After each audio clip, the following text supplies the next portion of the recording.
All right, you guys, it's time for the main speaking moment. So to introduce, we have both Una and Sandra, and just to give you a little background, Una Nowling is a chief engineer at Black & Veatch and professor at UMKC. Una is an intersex transsexual woman, and she conducts scientific and historical research on transgender topics. And she also currently hosts Trans Talk on KKFI. As far as Sandra Meade is currently the chair of Equality Kansas. Beyond that, she said, you all know her or you have seen her, so she doesn't want any more introduction than that. So, without further ado, help me in inviting up both Una and Sandra.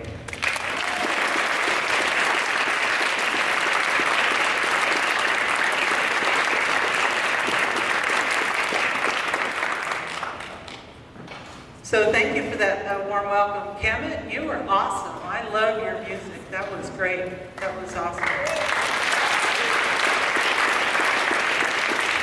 So I've had the fortune to speak here a couple times before. I think the 4th or 5th month after Oasis first opened, I came and spoke. And at that point, it was more of a Trans 101, as well as kind of just talking about humanism in the moment.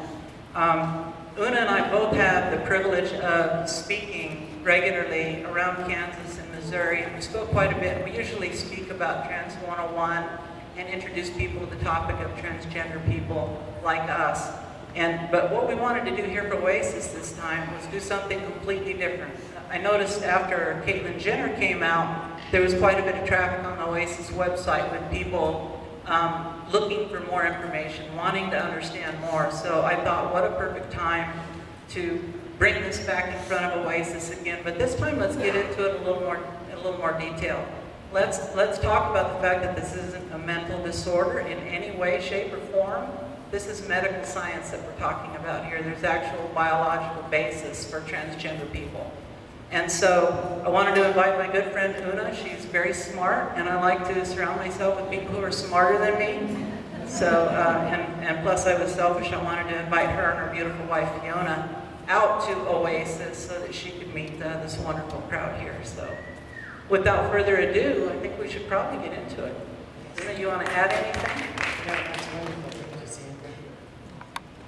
So this is kind of what we're going to cover today. We're going to have a really brief intro. We're going to talk about a couple terms, but we're not going to spend too much time on that because I want to get into the really cool detail. Now, keep in mind that Una and I are not neurobiologists, we're not microbiologists, we're none of those kind of things, but we know this subject matter fairly well, so we're going to get into some of the brain science as we get on. We're going to talk a little bit about in-utero organization, what happens to the fetus as far as a reproductive system organization. When is the reproductive system activated versus organized, some things like that. And then we're going to get into the medical science, intersex conditions, something that Una has a lot of experience in. And then we're going to get into the brain studies. But we're going to keep our discussion of the brain studies at the layman's level so that you all can understand it at the same level that I do. And I think it'll be quite clear because we've got some cool pictures that actually show the cellular structures in the brain between males and female brains, and what happens when you compare those to transsexuals with such as Una or myself. And then we're going to talk about a very sad story, get a little bit into the social science, David Reamer. It was a very tragic story, and we'll get into that. And then at that point, hopefully we're going to have a little bit of time for Q&A, so we'll try to run through all this as quick as we can. Una, you want to take it away? You want to start out here? Yes, certainly. I want to start by doing a bit of a terminology review in our introduction here to sort of discuss the differences between sex and sexual preference and gender identity.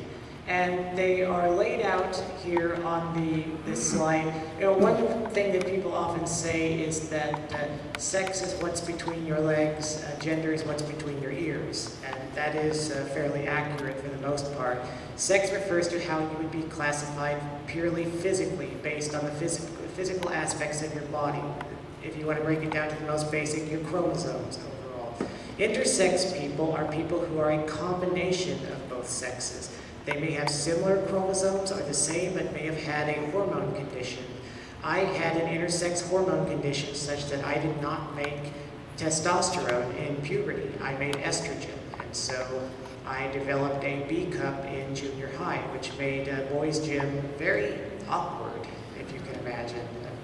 When we talk about gender, though, what we're talking about is how essentially your psyche and personality is in terms of feminine, masculine, male or female gender. A transgender person transgender is an umbrella term that encompasses, in general, someone who has a difference in gender identity and or gender presentation and expression that is different than how they would be classified under their sex determination. Now, transsexual is a much more specific term. It refers to a transgender person who has taken active steps, medical, legal, social, whatever, to actually change their effective outward gender in society. And finally, cross-dresser is a term that it's a more polite term than the outdated and rude term of transvestite, which basically means someone who chooses to present as a different gender identity, but that's not who they are inside.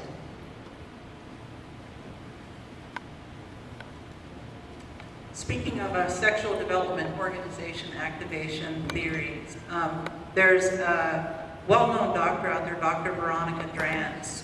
If any of you want more information, more detailed information, a lot of this comes from the teachings of Dr. Veronica Drance. She is a microbiologist. She teaches quite a bit about LGBTQ, sexuality and gender, and the medical malpractice that goes on today. But anyway, you can find her online. She's got a number of slides and presentations that she's got, so Veronica Drance, if you want more information. Basically, in utero, after conception, during the first couple months of pregnancy is when the reproductive organs are going to fully form. I don't know if everybody realizes this, but you would all by default be female. We are all some variation of female. We are either female, we are a partially modified female, or we are fully modified female. Fully modified female is the males in the room. Partially modified females would be somebody such as possibly an intersex person, but we would all by default be female if it wasn't for the SRY gene that is expressed on the Y chromosome if the donor chromosome from the male is a Y. The SRY gene is expressed, and that's when your reproductive organs are formed. You will either fully form in the first 2 months the female reproductive organs or the male reproductive organs. Now, the one thing that we haven't thought of for a long time until the science of, I don't know, the 1980s, 1990s and beyond, the most important and biggest sexual reproductive organ that you've got is your brain. And nobody ever really thinks about that. There is actually differences in the brain. Our brains are sexually dimorphic. The interesting thing about the brain development is it doesn't develop in utero at the same time that the reproductive organs do. Your reproductive organs form in the first couple months. The second half of pregnancy is when your brain is actually sexually organized at that point. So it's possible, that's why it's possible for transsexual conditions to occur where somebody may have a fully formed male reproductive organ, but their brain is not fully masculinized. Because during that time, second half of pregnancy, whether it's something related to stress for the mother in the womb, or maybe she's exposed to some environmental, something in the environment, some medication or some pollutant, something that affects the efficacy of the hormone messaging in utero that could affect the development at that time of the brain, and the brain does not fully masculinize. And as I said, we're all default female. It will continue developing female without the activation, full activation of the testosterone. So as this study, Sexual Differentiation of the Human Brain, as it mentions that since the sexual differentiation of the genitals takes place in the first 2 months and the brain starts later, these two processes can be influenced independently, which may result in transsexuality. Also, as the study pointed out, in the event of ambiguous sex at birth, the degree of masculinization of the genitals may not reflect the degree of masculinization of the brain. And we're talking about intersex conditions here. There's absolutely no proof that the social environment after birth has an effect on gender identity or sexual orientation. And we'll see some slides here in a little bit of areas of the brain, which are very, very interesting. Sexual activation means at puberty. Obviously, at puberty is when you develop your secondary sex characteristics, and those reproductive organs that you've got are actually become functional at that time. So they call this the organization activation theory of reproductive development. This is a cool slide. Una came up with this and then I modified it a little bit last night. Go ahead. Oh. This slide basically tries to put some of the names and terminology that you'll hear or that you've already heard just through other sources into perspective in terms of what is the relationship between transgender individuals and cisgender individuals. Cisgender basically being pretty much someone who is not transgender. It's essentially the opposite of it. And under the transgender umbrella, you have every range from drag performers who are simply choosing a different gender presentation for entertainment or for work purposes, like RuPaul, for instance. And on the other end of the spectrum, you have transsexuals like Sandra and myself. And in between, you have a growing middle area lately of people who consider themselves non-binary gender, not necessarily male or female in two easy buckets. People that may vary from one's case to the other, or they may feel like they have no gender whatsoever, or be agender. I messed up. The dysphoria is supposed to be over here. So these people line up with their sex and those people like don't. That's called gender dysphoria.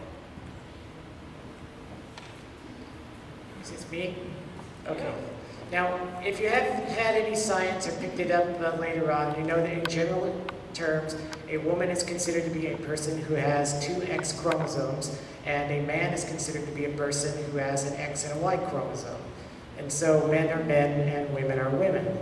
Except, of course, if you have an extra X chromosome, in which case there are cases of double XY individuals who have fathered children, and cases of double XY individuals who have given birth to healthy children. So if you have that condition, you really could end up on one end of the spectrum or the other. And of course, things get somewhat complicated because there are actually a very large number of cases where it is more difficult to say that somebody is truly male or female unambiguously.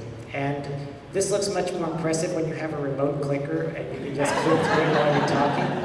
And then, of course, here at the bottom, I've put transgender women and transgender men. And this is because increasingly so, being transgendered is being considered an intersex condition due to the brain studies that we'll be talking about in a little bit.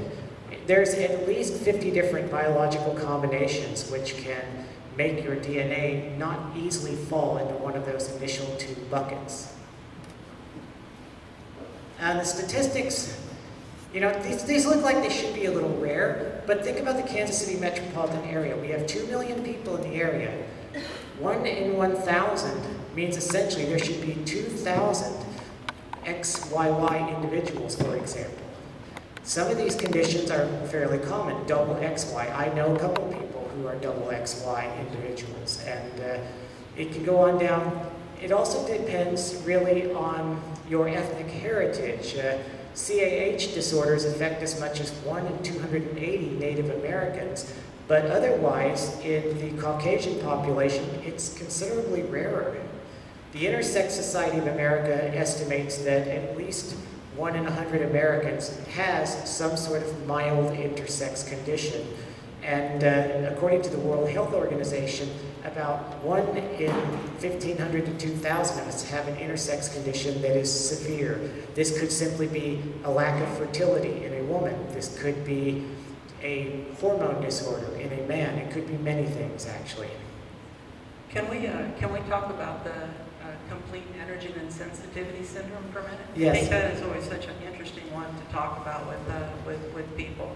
Complete androgen insensitivity syndrome is a case where you have a person who would normally have XY chromosomes and would be born male and raised male and have all their male parts and, you know, watch football and scratch themselves with their car keys like we do. But there are two conditions that they're listed up there as CAIS and PAIS. That's complete androgen insensitivity syndrome and partial androgen insensitivity syndrome. Essentially, this means that after the baby is born and the hormone levels are supposed to kick in to masculinize them, and even before they are born, Androgens are available. Testosterone is available, but their bodies can't process it. Some people can only process it partially, and they may grow up mostly looking male, but with some female characteristics. They may develop breasts, for instance, like I did. A complete androgen insensitivity syndrome generally yields a person with XY chromosomes who looks female to every degree. They will have all the female parts that a woman would have, but they cannot usually give birth. There are some strange exceptions because nothing really is definite in this. And the last interesting thing about complete androgen insensitivity syndrome, and it goes to the brain studies that we're going to talk about in a minute, there has never been a case of anyone with a complete androgen insensitivity syndrome who was transsexual. In other words, gender identity dysphoria. So although they were XY and should have grown up male, they grew up completely as female. In many cases, they didn't even know they had this condition until they went to the doctor sometime later, were ill, and found out that they had a Y chromosome. They thought their whole life that they were female. Reproductive organs, everything looks okay, but they're not going to be able to carry children. But they always, 100% of the time, identify as female. There's never been a case of anyone with complete androgen insensitivity syndrome who identified male, and yet they had the Y chromosome. And that just kind of shows that their brain fully developed as female, and there was no masculinization that occurred. I'm still going, okay. There is a poll out that was done by the Williams Institute, which gets a lot of press, which says that about 1 in 300 persons in the U.S. has some sort of gender dysphoria, some feeling that they have a mismatch between their brain gender and their body gender. About 3.5% of people identify as LGB, but only about 0.3, 700,000, identify as transgender. Does anyone in here know someone who's actively serving in the Army or Air Force? Anyone? Statistically speaking, there's about 700,000 people in those two services. So if you know someone from those two services, you probably also know or have met a transsexual person as well. Youth sometimes can have a greater level of gender dysphoria. Often that goes away in puberty, but very often it doesn't. In terms of actual people who have a gender dysphoria severe enough that they must transition, it's approximately 1 in 5,000 for American XY males and about 1 in 20,000 for American XX females. In some countries it's higher, and they're not really sure why. Thailand is significantly higher probability than the US, Russia significantly lower. Some of it can simply be how many people are out or wish to put that down on a form. In Russia, being transsexual is not a very good thing to do, or Saudi Arabia, for instance.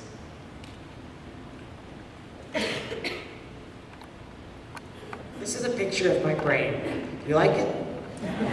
I'm rather fond of it.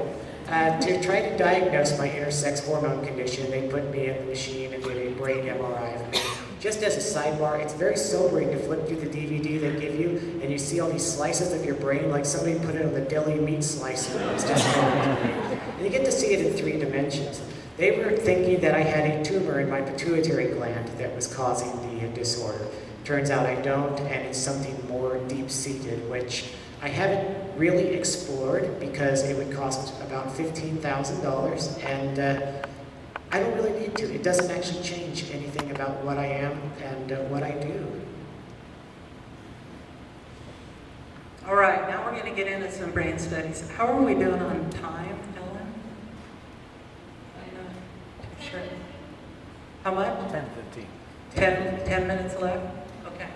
So, some of the brain studies that were done, we've known for some time that there are differences in various brain structures between male and female. I want to jump down here real quick because I know people very quickly, as they should, get on the bandwagon of disputing that there's any difference between males and females as far as being able to perform, different jobs and things like that. That's not what this is about. Some of these differences that we're talking about are in very ancient structures in the hypothalamus that are known to be involved in sexual reproduction and activity, some of our most basic drives. what we're talking about here has absolutely nothing to do with the difference in the way male or female function or cognition, such as spatial recognition or anything like that. So we're not talking about anything of that nature. But there is differences in the brain, and we've known there's differences in the brain. And there's, in particular, the sexual dimorphism of the hypothalamus is very important because of its involvement in sexual and reproductive behaviors. The first one is the sexually dimorphic nucleus, the SDN of the preoptic area of the hypothalamus, is a very gendered area of the brain. And we've known some of those differences since the 1970s. This sexually dimorphic central subdivision of the bed nucleus of the stria terminalis became extremely important in the early 1990s. It has differences both in volume and the number of neurons. This is a very, very important area in the 1990s that kind of opened up a whole field of brain science. So I'm calling it the seminal study, the seminal brain study, because this study that was done in 1995 was the first one that was really involving transsexual brains in any detail. And they took the meat slicer, the deli slicer that Una was talking about, and they sliced up some transsexual brains. Obviously, these are dead transsexuals, because it's hard to do when you're still alive. But so they did some autopsies of some transsexuals. And then they also did some autopsies of some some natal male and female, non-transsexual persons. And so then they compared the transsexual brain slices in this BST, the bed nucleus of the stria terminalis, and compared the number of neurons and the volume. And what they found in that area, what they found in that area was that the volume matched that of the identified gender, not the gender that they were announced at birth. And there's a really interesting slide that will show that here in just a minute. Multiple studies have occurred in other areas of the brain since 1995. There were some limitations in the 1995 study, so there was a follow-up in 2000 that verified the results of the 1995 study. And since then, now there's been a lot of brain studies. So this is a representation of the cross-section after you've sliced up the brain in the meat slicer. And what you've got in the upper left quadrant A, that's the slice of that area of the brain, the BSTC, in a heterosexual male. On the upper right is a heterosexual woman. Down here on the bottom is a homosexual man. In other words, he identifies as a male. Again, gender identity and sexual orientation are completely different. Sexual orientation is who you want to go to bed with. Gender identity is who you go to bed as. So, and then D in the lower right-hand corner, male and sexual. Note the difference. Note how much this picture looks similar to the female. You can see the density and volume there is more closely matched to the female than it is to the male. And the homosexual male and the heterosexual male are identical. So the BSD volume was much smaller in male to female transsexuals, more closely matching the female control brain. And then here's another chart here, the hormone therapy. That, actually, as part of the study, they were considering whether the hormone therapy that was taken by the subjects might have affected the brain. And multiple studies confirmed that the hormone therapy had no effect on the BSD size. And so what Una is showing here on the bottom again, you've got your male and your gay male up here, and female and the transsexual female down here, much closer.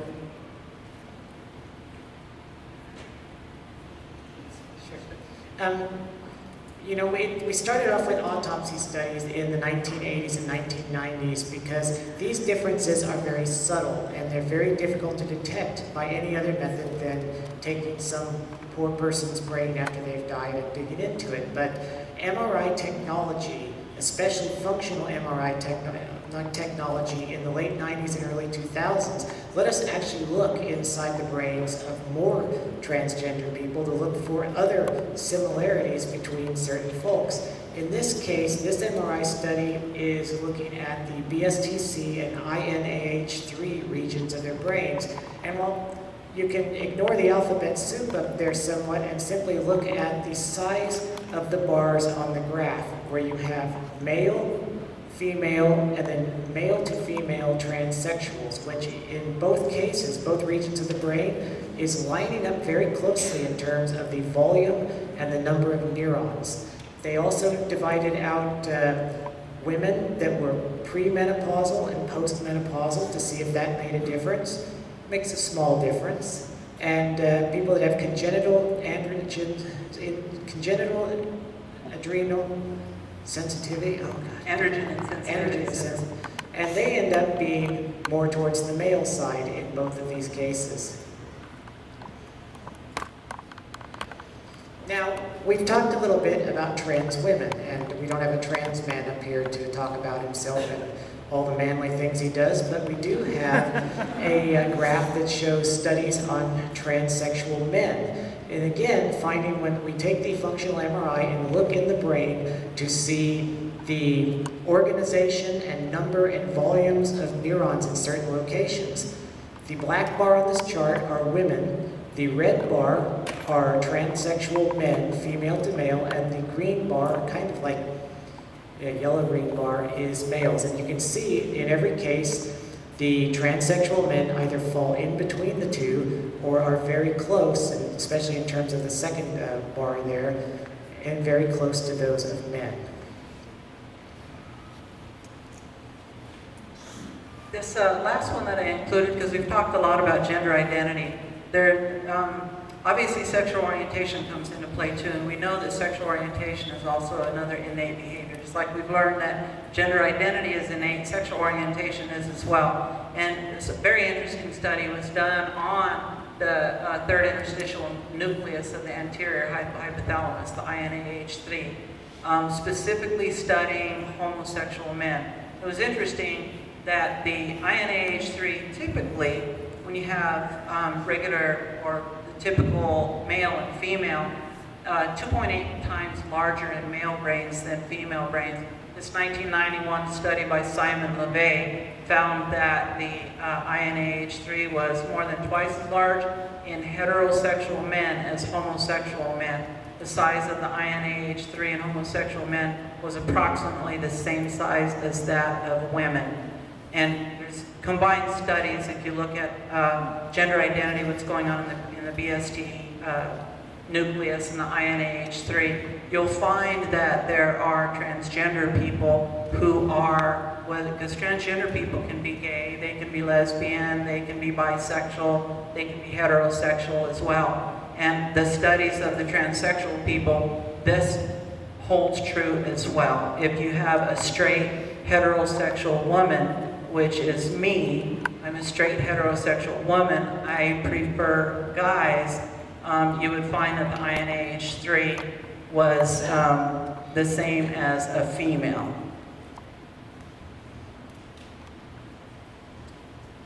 You want to start off on this? This is tragic.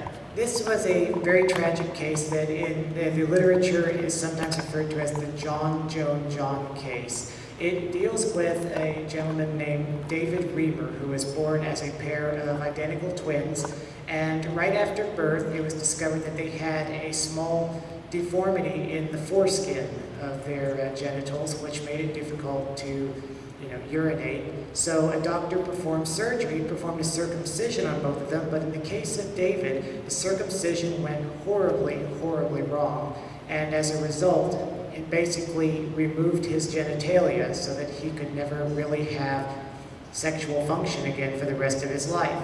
This is all happening in the late 60s at a time when Johns Hopkins University is getting really gung-ho about trying to bring a surgical program in place for transsexual people. The parents were sort of convinced by a doctor and a psychologist that it would be better off just changing David's gender. That is actually trying to do surgery down below to give him female parts, putting him on hormones, and essentially reassigning them and keeping it a secret so that they would never know that this had actually happened. And David was renamed Brenda and raised as a girl. This psychosexual theory of neutrality at birth is very important. This person, John Money, has done so much damage.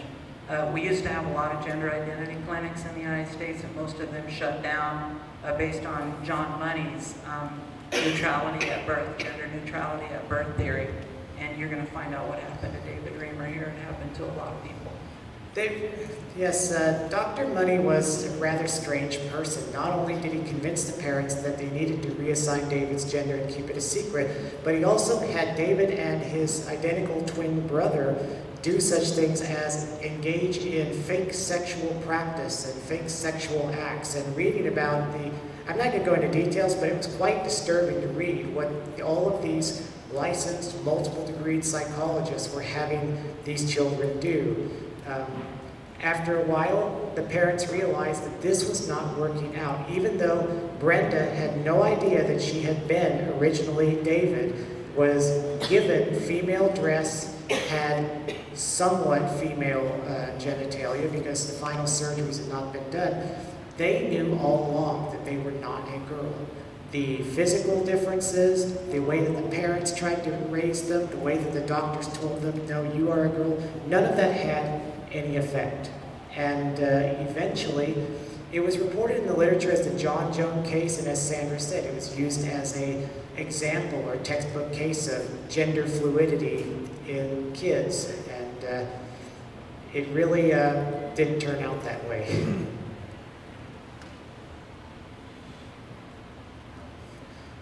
Brenda never really felt like she was a girl. She always knew she was a boy. She couldn't explain it. Eventually, at age 13, her parents told her what had happened. And at age 14, she tried to transition back to present as David and start living as a boy. Unfortunately, David no longer had genitalia to speak of. So this was causing a lot of problems from any sort of relationship standpoint, let alone not being able to father children. But a tremendous amount of psychological damage had been done trying to force David to be Brenda. And we see similar types of psychological damage done to transgender youth today whose parents are religiously or socially forcing their children to be a gender that they are not. David did have enough hormones to grow breasts, so he had to undergo a double mastectomy, had 2 procedures to try to create male genitalia.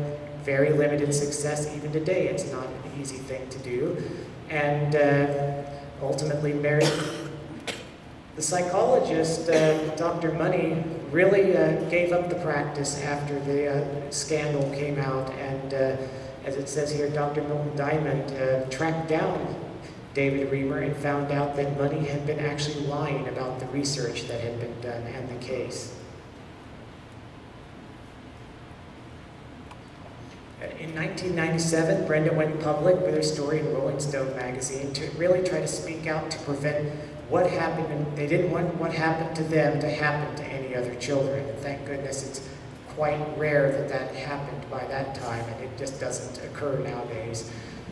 There were a lot of factors leading up to David eventually taking his own life. His marriage had gone south. He never felt right in his own body completely as a result of the psychological trauma. He felt right being a boy, but at the same time, there was too much damage done, and in 2004, he took his own life.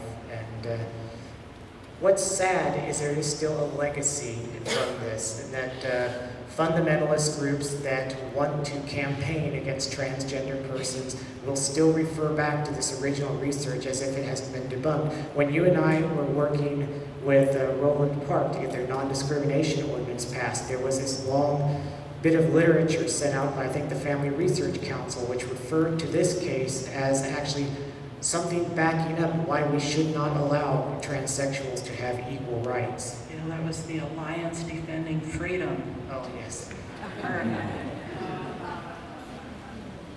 So that's it. I don't know, how long do we have? Any time for Q&A, or are we done? We have a bit of time. So just as a reminder for everyone, since we don't have that much time, please keep all your questions with the question mark at the end. We'll take a few questions, and then anything that you're not able to get to, I'm sure that they'll be happy to discuss afterwards. So, do we have any questions? Judy?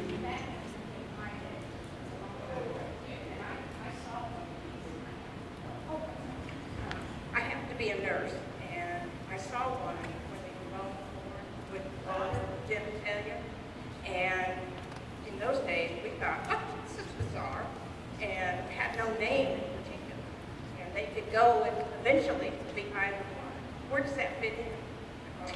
That's hermaphrodism, so that's one of the most complete cases of intersex condition. And there's still, Una had some statistics there on how often hermaphrodism occurs, but that can still occur today. That's where this gender neutrality at birth has been so terrible. I forget whatever year it was in the 50s or 60s, John Money started pushing this gender neutrality at birth theory. And people who are hermaphroditic, a lot of times the doctor would talk to the parents and convince the parents to have surgery, and they would be signed male or female, one or the other, without knowing any of this stuff going on about the brain or whether the brain would be masculine or not. So there was a whole lot of kids that were assigned sex that was contrary to their brain for a long time.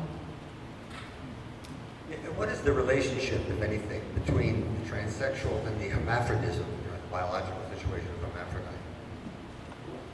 Well, basically, because hermaphrodite, people that are severely intersex, hermaphrodite is the old term for that, are that way because of their genetics and because of the exposure to either exogenous chemicals from the environment or endogenous chemicals that the mother takes in. And the same sort of thing happens in forming a transgender brain. Really, you could consider it a spectrum where transgender people are at one end, which is relatively less severe in terms of intersex, and people that have a complete set of genitals of both main sexes would be the other end of the spectrum, with many people in between. Because I also had a hormone condition that meant that I grew up looking basically exactly like my mother, essentially I'm a little bit somewhere in the middle. And what we were talking about earlier, where the reproductive organs form in the first couple months, and then your brain masculinizes or finishes feminizing in the second half of your pregnancy. This wasn't known years ago, and we understand it now, but they've got all of these, as Una mentioned, like 50 some odd medical conditions that are considered intersex, where something in the reproductive organs didn't fully masculinize or feminize correctly. Well, now we know that the brain is actually sexually dimorphic as well, does the same thing just at a different time. So now you're finding a lot of scientists who are dealing with brain science, they consider transsexualism just another case of intersex condition. It just hadn't been identified before. Thank you very much for your presentation. It's very interesting. This could be a sociological or psychological question, but do you have any deep insights into what causes fundamentalists to have these opinions and these attitudes toward people whose sexual identity is not what they consider right? I'll answer that first real quick. Have you ever seen a fundamentalist pick up a science book?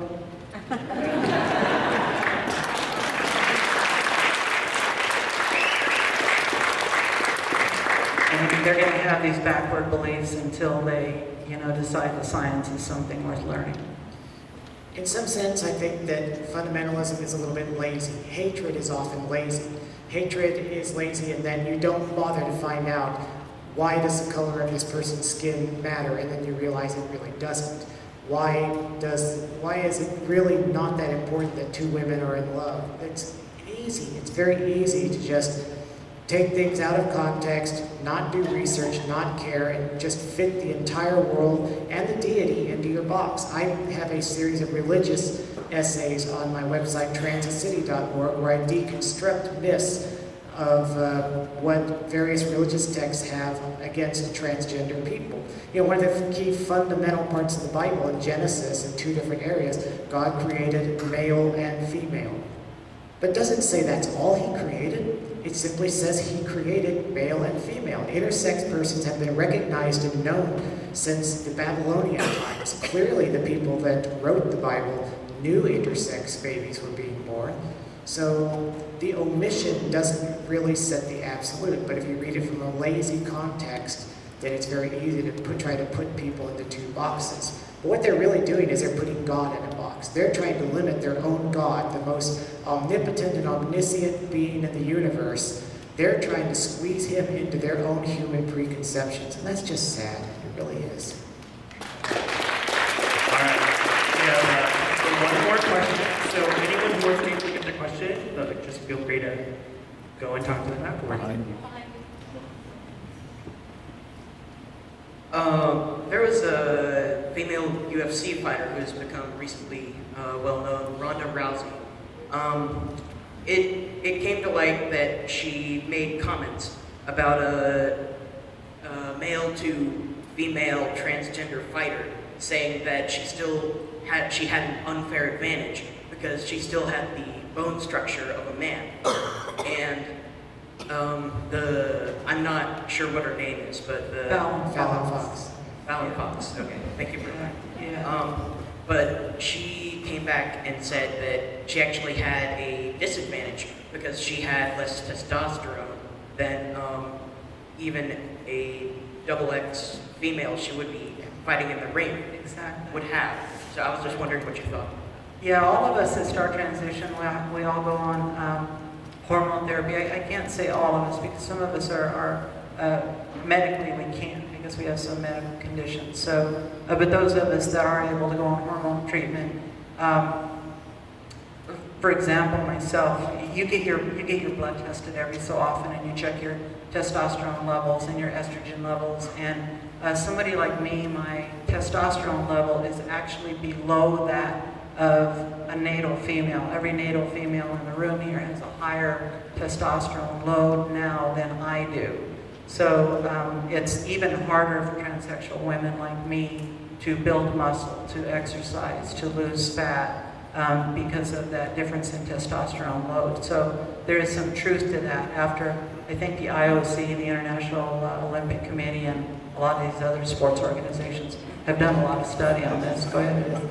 I've written a 22,000 word research article on the advantage alleged for transgender athletes in sport that's on transicity.org, where I cover and deconstruct all of these myths about the unfair advantage, bone structure, male muscle mass, all of these things. The science is there. People just don't bother to look it up because learning is hard.